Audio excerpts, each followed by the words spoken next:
What is going on, guys? It is Wrestlelamia here, back with some more news. Join us now as we look at the wildest news stories and rumors you need to know, including major backstage concern in WWE, the truth behind a big WWE change, a wrestler was saved from injury on Raw, when is AJ Lee returning, Roman Reigns and CM Punk teaming up in a movie, a former WWE star was bullied, a new WWE champion crowned, and much more. Be sure to subscribe and hit that notification bell for daily wrestling videos and follow us on Facebook for exclusive lists. Now let's see the intro and get straight into our first story.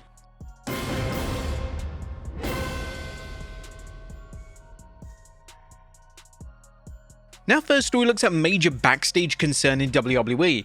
Now our top story today takes a look at major backstage concern when it comes to two top WWE names. There's no question that Cody Rhodes and Roman Reigns are arguably the two top names in the WWE, and whenever they're on screen together, it's total magic. The two have main evented consecutive WrestleMania events against each other, and both matches were 5-star classics. But in a new report from Ibu of Self-Made via Cultaholic, it's been claimed that WWE is concerned about featuring both Rhodes and Reigns together on screen. According to the report, Team CM Punk for War Games has been in a state of flux, and WWE are concerned about featuring both Rhodes and Reigns at the same time unless they can tease a match they can actually deliver on. A month later, I was told Cody is not going to do that match. It's not in the cards for Cody to be in the match. And then I was told Cody is scheduled to defend his championship on the show. There are people within WWE that believe that somebody involved does not want Roman and Cody to be on the same screen unless they can tease to a match that they're going to deliver on. Additionally, it's been reported that currently Rhodes vs Reigns Part 3 is not planned. Someone there is saying either I can't be on screen with Cody or vice versa. I can't be on screen with Roman unless we get this match going. The bottom line is there's some concern about that, about the idea of do you really want to put them on screen, make the fans want to see that match again, and then you can't do the match. Right now, Cody and Roman is not scheduled. There's a lot of hurdles there, and this is certainly interesting. Rhodes vs Reigns is a big time, big money feud, so it's understandable why WWE would want to keep them as separate entities. It's worth noting that the two did team up at the Bad Blood PLE last October, but it's entirely possible that this concern backstage is relatively new. We may know the validity of this report next week on Raw, as it's expected that the final members of Team CM Punk will be revealed on the show. So far we have Punk, Jey Uso and Rhodes, and it's been rumored that the final two names are John Cena and potentially Reigns or even LA Knight. If Reigns isn't on Team Punk, it's unknown what WWE have planned for him on the big show, as he's currently advertised, and it would be unlike the former WWE champion to miss a Big 4 PLE. Next up, the truth behind the WWE change. And last weekend, TKO executive Mark Shapiro boldly claimed that WWE were looking to replace PLE names created by Vince McMahon. This led to concern from fans as McMahon is responsible for pretty much all the big PLEs such as WrestleMania and Royal Rumble. Thankfully, a new report from Fightful Selectors revealed that WWE has no plans whatsoever to ditch these established names, but it's possible that secondary PLEs are renamed. WWE is not getting rid of their biggest events, at least anytime in the near future. When speaking to a WWE higher-up, they said that the belief is that is primarily for other monthly events as opposed to the tentpole franchises that were aforementioned. Specifically, they said that Saudi Arabia isn't paying for WrestlePalooza, they're paying for WrestleMania, and the value of that name and brand is the reason for that. The report continued by saying that WWE are still hoping to turn WrestlePalooza into a major event. Fightful reported earlier this year that WWE was hoping to turn WrestlePalooza into another major annual event. In addition, the hope is that they can build it to a marquee level to help supplement domestic ticket sales and site fees whenever a major event like Royal Rumble, WrestleMania, or Money in the Bank end up going somewhere overseas. Outside of the PLE names of the Big Four and Money in the Bank, not a lot of the active PLE names have a ton of value, so it's understandable why WWE would want to rename these moving forward. With that being said, there are so many names created by Vince McMahon that have a ton of value outside of the Big Four that have been retired for some time. PLE names such as Armageddon, Fully Loaded, and Judgment Day were all fan favorites, and it'd be awesome if WWE reintroduced these to the annual calendar. This isn't the first time in which Shapiro has received backlash from fans for his comments. In the same interview, he incorrectly claimed that Triple H created WrestlePalooza, and this is the same individual that claimed that McMahon pricing tickets so families could afford to attend shows was a mistake. Next up, a former WWE star suffered bullying in WWE. A former WWE performer, Priscilla Kelly, who worked in the WWE as Gigi Dolan, recently opened up about her time in WWE and revealed that she experienced suicidal thoughts early in her tenure due to the intense pressure and bullying. She explained that when she transitioned from the indie circuit to WWE, she faced significant resistance, not only from the required changes to her persona, as she wanted to retain the Priscilla Kelly identity, but also from the behind-the-scenes treatment during her first 2 years. She described that period as a lot, stating that people were very not nice to her, even to the point where she wanted to end her own life. The pressure of WWE is a lot, and especially those first 2 years, like, there just was a lot of pressure those first 2 years because I was new and I had came from the indies. There was a lot that they were trying to like beat out of me. And yeah, like there was just stuff going on behind the scenes. I don't want to bring it up because like I know it'll blow up and then like it'll become a whole thing. But let's just say some people were very not nice to me to the point that I was suicidal for a little bit because I was really going through it. Our WWE release came on May 2nd, 2025, after which she returned to wrestling on the indie circuit and re-debuted for Major League Wrestling on October 4th.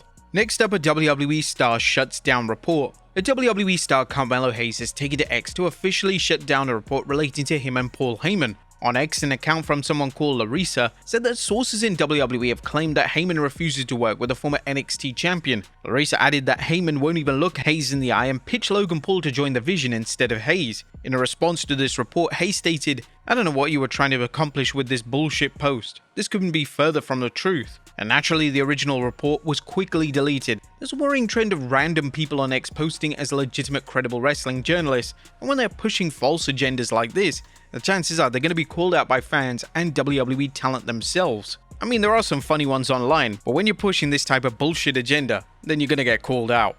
Next up, a wrestler saved from injury on Raw. Eagle-eyed fans have noticed a spot in the Raw main event which saw Asuka protect Charlotte Flair from serious injury. As Flair was in a position to take the insane elbow from Kairi Sane, her arm dropped down, and this would have led to a horrific landing when she took the back bump.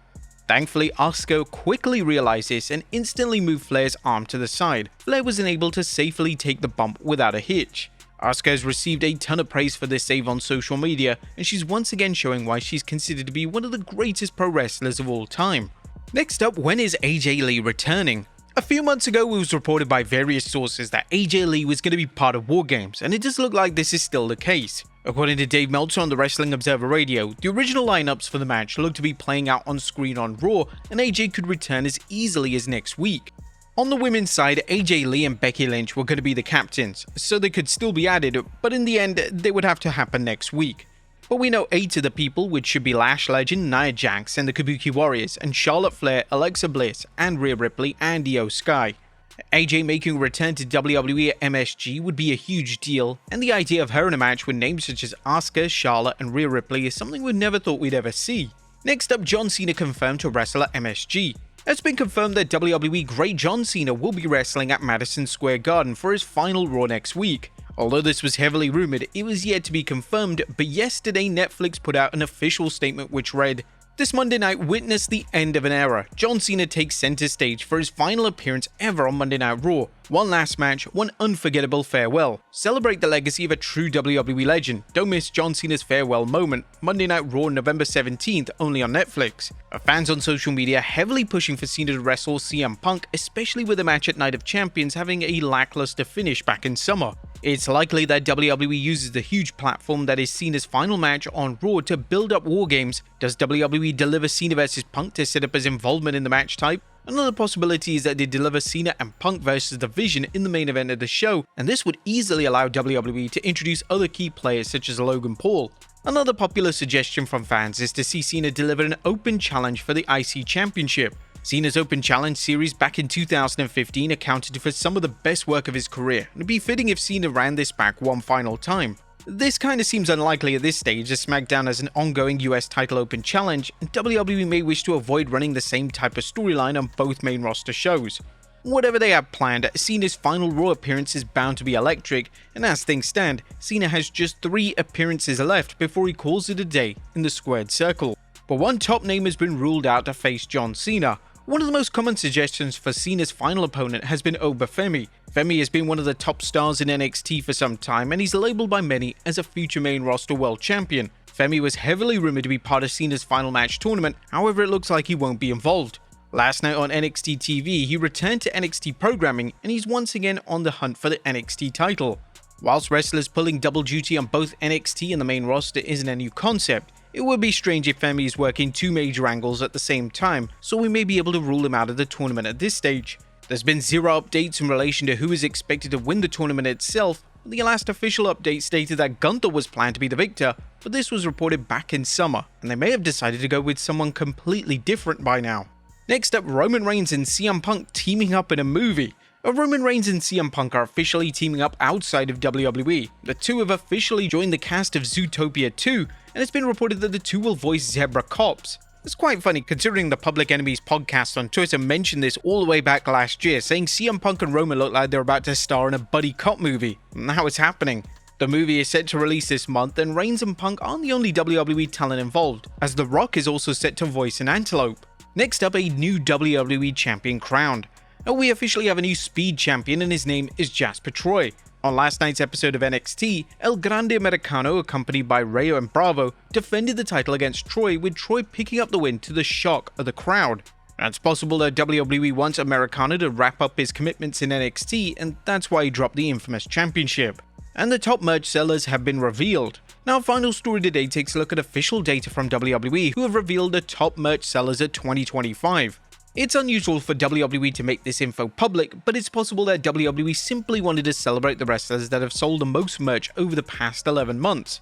According to the official data, the top merch sellers are Alexa Bliss, AJ Lee, CM Punk, Cody Rhodes, Jacob Fatu, Jey Uso, John Cena, Penta, Rhea Ripley, and Roman Reigns. And these names are obviously in alphabetical order, and a few of them come as a surprise. AJ Lee was only back for a 3-week period, and the fact that she still made the top sellers list is kinda crazy. Notable omissions include LA Knight, as he was reportedly a top merch seller in 2024. But there you have it, folks, the wildest news stories and rumors you need to know. Be sure to leave your comments down below, and I'll see you next time with some more wrestling content.